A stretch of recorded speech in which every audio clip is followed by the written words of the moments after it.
وەڵاهی هەر لە سەرەتاوە ڤیان مناڵێکی سەرچڵ و زیرەک و یعنی هەر لە بیدایەتەوە شێوەی ئازایەتیەکی تیا دیار بوو بوێر بوو هەرچەند ئافرەت و بڵێن کچ بوو بەڵام لەگەڵەوەشە هەر لە هەڵس و کەوتی لە ناو ئێمەش و لە ناو خەڵکی تریشا و لە کۆڵان و لە مەکتەبیش ینی دیار بوو ینی هەتا مامۆستاکانی ئەو شایەتی هەن کە هەر لە بیدایەتی سەرەتاییەکەیەوە هەتاوەکو گەیشتۆتە ئەو مەرحەلەی ئەو هەر چالاکیەکی چالاکوانی لە گیانیا بوو ئیتر کە لە شێوەی مناڵەکەیە مناڵێکی بزێ و چالاک و زۆر زیرەکیش بوو ئەویش شەهادە و شتەکانیشی ئەو شایەتی بۆن کە ئەو هاڤاڵویان کە لای ئێمە بووە مناڵێکی زۆر زیرەک و زۆر یعنی ورد بووە لە ئیشیشە ئەوەنەی کە ئێمە دیومانە بەو شێوەیە بووە وەڵاهی هەر زۆر چاک بوو زۆر دڵسۆزیان بوو زۆر هەتا تەنانەت لە ڕێخستنی بەیانیانی مناڵەکانیشا من زۆر جار مراقەبەم کردووە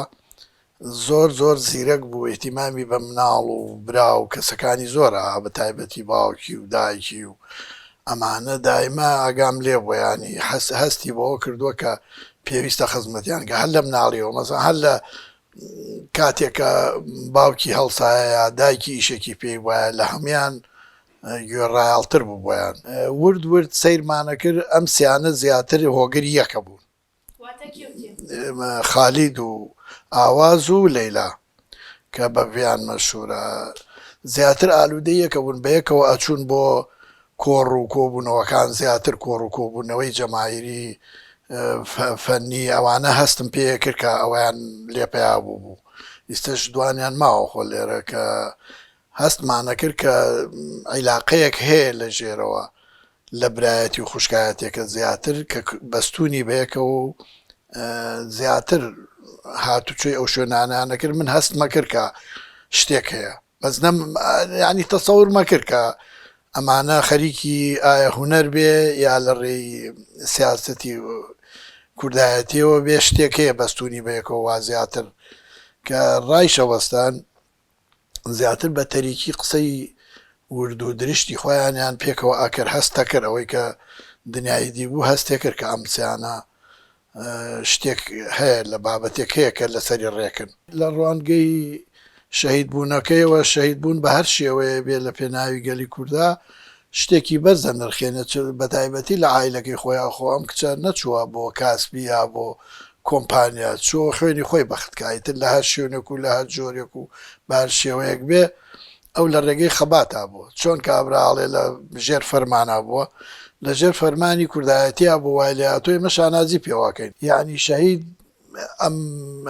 جۆرە کردەوانی کە پێڵێن شەهید یەکێکە لەو نمونانەی کە گیانبەختن لە وڵاتە گیانبەختن لە ناوگەلەکەی خۆیانە ئەمانە بەرزە نرخێنرێن لای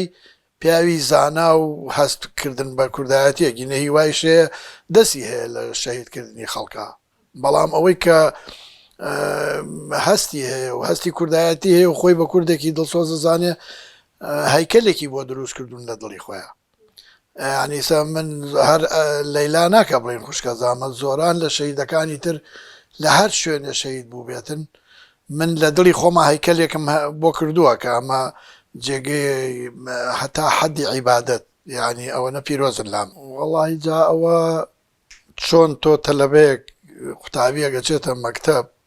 لە ئەخیرا شەهادەیەک هێنێ طبعا ئێمەشە زانین ئەم کچە بەڕێزە کە چۆتە ناو ئەم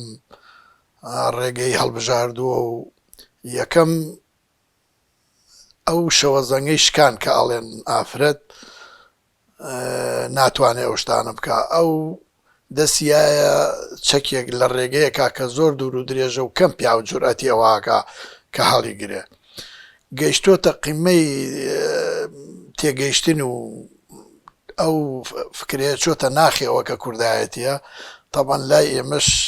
پێویستی ئەو ڕۆژە هەموو ساڵێک ئێمە ئەگەر بەشداریش نەکەین لە دڵی خۆمانە لە عایلەی خۆمانە لە کەسە باشەکانە هەر هەمووی یادی لە دڵ و دەروونەوەکاتەوە و ئەوانەشی کە لە پێش ئەوە ڕۆیشتون و یعنی تەنانەت کە باسیشانەکرێ ئێمە چونکە خاوەن شەهیدین یادیان لە دڵمانە بەرز و بەڕێزە.